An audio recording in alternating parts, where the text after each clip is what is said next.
പുതിയ തരം ഭക്ഷണങ്ങൾ ട്രൈ ചെയ്യാനും അത് ആസ്വദിക്കാനും ഇഷ്ടപ്പെടുന്ന ഒരു വ്യക്തിയാണ് ഞാൻ. അതുകൊണ്ട് തന്നെയാണ് ഞാൻ തൃശ്ശൂരിലെ റോസ് ടൗൺ ഒരുപാട് കാലമായിട്ട് വിസിറ്റ് ചെയ്യണമെന്ന് ആഗ്രഹിച്ചത്.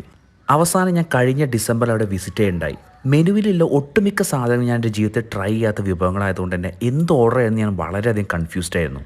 ആദ്യം ഓർഡർ ചെയ്തിട്ടുള്ള സ്മോക്ക്ഡ് ബ്രിസ്ക്കറ്റ് സാൻഡ്വിച്ചും പിന്നീട് ഓർഡർ ചെയ്തിട്ടുള്ള കച്ചാപ്പുരി അടക്കം എല്ലാ വിഭവങ്ങളും ഓരോ രാജ്യവുമായി ബന്ധപ്പെട്ടിട്ടാണ് ഈ മെനു തന്നെ ഇവരുടെ സെറ്റ് ചെയ്തിരിക്കുന്നത്. കച്ചാപ്പുരി ഒരു ജോർജിയൻ വിഭവമാണെങ്കിൽ നമ്മൾ നെക്സ്റ്റ് ഓർഡർ ചെയ്ത പാസ്റ്റൽ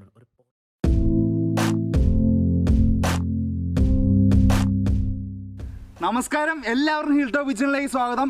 ഇന്ന് നമ്മൾ റോസാപ്പൂ പായസമാണ് ഉണ്ടാക്കാൻ പോകുന്നത്. കുറേ റോസാപ്പൂവും കൂടെ വന്നിട്ടുണ്ട്, നല്ല ഭംഗിയില്ല കാണാൻ. അപ്പോൾ നമുക്ക് ഇതെല്ലാം ക്ലീൻ ചെയ്ത് നല്ല അടിപൊളി ഒരു പായസം വെക്കാം. അപ്പോൾ നമുക്ക് റോസാപ്പൂവിൻ്റെ എതളുകളൊക്കെ സെപ്പറേറ്റ് ആക്കി എടുക്കാം കേട്ടോ. ഇതിൻ്റെ എതള് പറിച്ചെടുക്കൽ കുറച്ച് പണിയാണ്, നമുക്കത് വേഗം ചെയ്യാം. അപ്പോൾ ഈ റോസാപ്പൂവിനകത്തൊക്കെ എന്തായാലും വിഷവും കാര്യങ്ങളൊക്കെ ഉണ്ടാവും. അപ്പം നമ്മൾ മാക്സിമം ഇല്ലാത്തത് നോക്കിയിട്ടാണ് കേട്ടോ മേടിച്ചത്. എന്നാലും നമുക്ക് ഒരു സേഫ്റ്റിയുടെ ഭാഗമായിട്ട് ഉപ്പ് വെള്ളത്തിൽ കഴുകിയെടുക്കാം നമുക്ക്. അപ്പോൾ ആദ്യം ഉപ്പിട്ട് കൊടുക്കാം വെള്ളത്തിൽ. അപ്പോൾ ഇതിൻ്റെ എതളുകൾ നമുക്ക് ഓരോ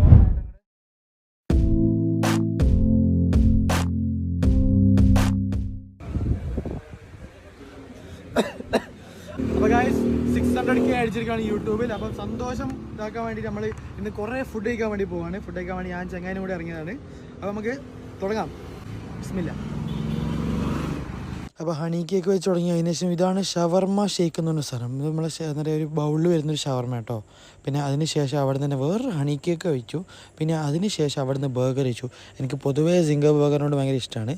ഈ ഭയങ്കര വാല്യൂ ഫോർ മണിയുള്ള സാധനമാണ് ഈ സിംഗർ ബർഗർ പൊതുവേ കേട്ടോ. പിന്നെ അതിന് ശേഷം എനിക്ക് ഈ യോഗട്ട് ഷേക്ക് ഇഷ്ടമാണ്.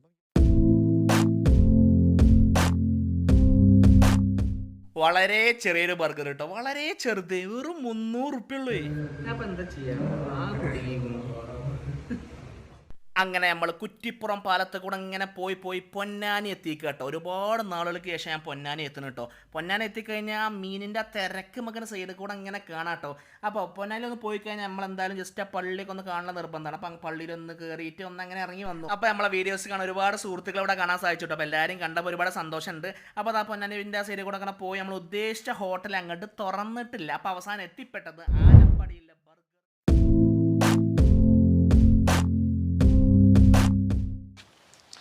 നമസ്കാരം, ഞാൻ Unni George. Welcome to IMKV cooking. അപ്പോൾ നമ്മൾ ഇന്നിവിടെ ഒരു കൂന്തലിനെ നമ്മൾ പാചകം ചെയ്യാൻ പോകണം. കൂന്തൽ എന്ന് പറയുമ്പോൾ നമ്മളെന്താ ചെറിയ കൂന്തലല്ലേ ഇത് കണ്ട 5 കിലോ 5 കിലോ തികച്ചുള്ള നല്ല ഹെവി ഒരു കൂന്തലാണ്.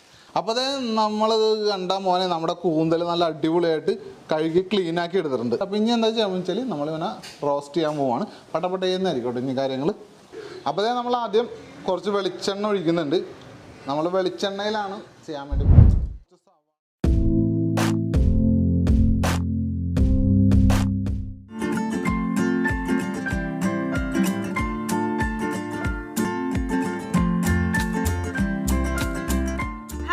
അസ്സലാമലൈക്കും, welcome back to my channel. സ്കിന്നിന് പറ്റിയ പ്രോഡക്റ്റ് ഞാൻ റിസർച്ച് ചെയ്യുകയായിരുന്നു. റിസർച്ച് ചെയ്യുമ്പോൾ എനിക്ക് നാച്ചുറൽ ആയിട്ടുള്ള പ്രോഡക്റ്റ് എൻ്റെ വേണം. അങ്ങനെ ഇരിക്കുകയാണ് ദ മോംസ് ക്രോ പ്രോഡക്റ്റ് എനിക്ക് കിട്ടുന്നത്. ഇത് നിങ്ങൾക്ക് മേടിക്കണമെന്നുണ്ട്, എന്റെ ഡിസ്ക്രിപ്ഷനിൽ ലിങ്ക് ഇട്ടിട്ടുണ്ട്. സോ ഫ്രണ്ട്സ്, ഇന്ന് കാരമൽ പുഡിംഗ് ആണ് ഉണ്ടാക്കാൻ പോണം. അപ്പൊ അതിന് എന്തൊക്കെ ഇൻഗ്രീഡിയൻസ് വേണമെന്ന് നമുക്ക് നോക്കാം.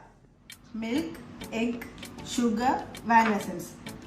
അപ്പൊ നമുക്ക് കാരമൽ കസ്റ്റേർഡ് ഉണ്ടാക്കാൻ തുടങ്ങാം.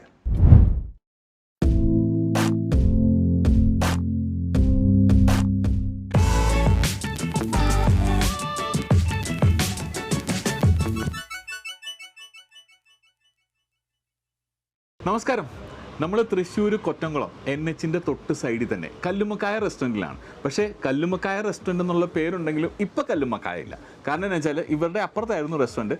അവർ ഇന്നലെ മുതൽ ഇങ്ങോട്ടൊന്ന് മാറി സ്ഥാപിച്ചാണ്. കാരണം എന്ന് വെച്ചാൽ വഴിയുടെ വീതി കൂട്ടി വരുന്നു, അതുകൊണ്ട് ഇവർ മാറ്റി വെച്ചാണ്. കാണാനായിട്ട് നല്ല ആംബിയൻസ് ഉള്ള ഒരു റെസ്റ്റോറൻറ്റ്. ഇവിടെ വന്നാൽ അൽഫാമിൻ്റെ പേട്ടയാണ്. ശരിക്കും പറഞ്ഞാൽ ഇഷ്ടം പോലെ അൽഫാം, പല വെറൈറ്റിയിലുള്ള അൽഫാം. അതിൽ ഇവർക്ക് സ്പെഷ്യലായിട്ടുള്ള ഒരു അൽഫാമുണ്ട്.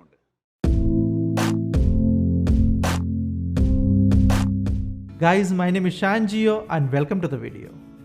പാസ്ത പായസം ഉണ്ടാക്കുന്നതിനായി ഏത് ടൈപ്പ് പാസ്ത വേണമെങ്കിലും നിങ്ങൾക്ക് ഉപയോഗിക്കാവുന്നതാണ്. ഞാനിവിടെ മക്രോണി ടൈപ്പാണ് എടുത്തിരിക്കുന്നത്. നിങ്ങൾ ഉപയോഗിക്കുന്ന പാസ്ത വലുപ്പം കൂടുതലുള്ളതാണെങ്കിൽ കുക്ക് ചെയ്യുന്നതിന് മുമ്പ് അത് മിക്സിയിലിട്ടൊന്ന് ക്രഷ് ചെയ്തിട്ട് എടുക്കുക. അതല്ലെങ്കിൽ കുക്ക് ചെയ്ത ശേഷം ചെറുതായിട്ട് കട്ട് ചെയ്തിട്ട് പായസത്തിൽ ചേർക്കാവുന്നതാണ്. ആദ്യമായിട്ട് പാസ്ത കുക്ക് ചെയ്ത് മാറ്റി വെക്കണം. അതിനായിട്ട് 1 ലിറ്റർ വെള്ളം ഞാൻ തിളപ്പിക്കാൻ വെച്ചിട്ടുണ്ട്. വെള്ളം തിളച്ച് വരുമ്പോൾ അതിലേക്ക് 1 ടേബിൾ സ്പൂൺ എണ്ണ ഒഴിക്കുക. ഇത് പാസ്ത പരസ്പരം അങ്ങോട്ടും ഇങ്ങോട്ടും ഒട്ടിപ്പിടിക്കുന്നത് ഒഴിവാക്കും.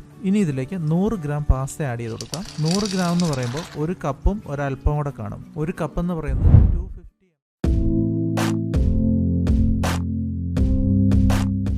ഇന്ന് ഞാൻ ഇവിടെ ഉണ്ടാക്കാൻ പോകുന്നത് പ്ലം കേക്ക് ആണ്.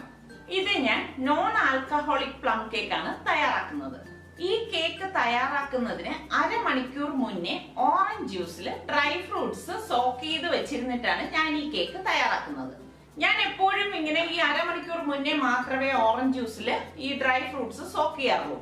ഇപ്പൊ നിങ്ങൾക്ക് അങ്ങനെ അത് താല്പര്യമില്ല എങ്കിൽ നിങ്ങൾക്ക് ഒരു ദിവസം മുന്നേ തന്നെ ഓറഞ്ച് ജ്യൂസിനുള്ളിൽ ഡ്രൈ ഫ്രൂട്ട്സ് സോക്ക് ചെയ്ത് വെച്ചിരുന്നിട്ടും ഉപയോഗിക്കാം. പക്ഷെ എനിക്ക് ഞാനും അങ്ങനെ ഉപയോഗിച്ചിട്ടുണ്ട്. എനിക്ക് അതും ഇതും തമ്മിൽ വലിയ വ്യത്യാസമൊന്നും എനിക്ക്. Hi friends, today we are going to prepare chicken shawarma. So let's start our food journey. അപ്പോൾ നമ്മുടെ ഇംഗ്ലീഷ് കണ്ട് നിങ്ങൾ ആരും ഞെട്ടണ്ട. ഞാനിങ്ങനെ വാട്സപ്പിലൂടെ എങ്ങനെ ഇംഗ്ലീഷ് പഠിക്കാമെന്ന് പറഞ്ഞിട്ട് ഇങ്ങനെ ഒരു കോച്ചിങ് സെൻറ്റർ തപ്പി നടക്കായിരുന്നു.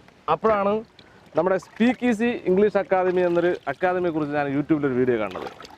ഇവരെ കുറച്ച് വ്യത്യസ്തമായ രീതിയിലാണ് നമ്മൾ ഇംഗ്ലീഷ് പഠിപ്പിക്കുന്നത്.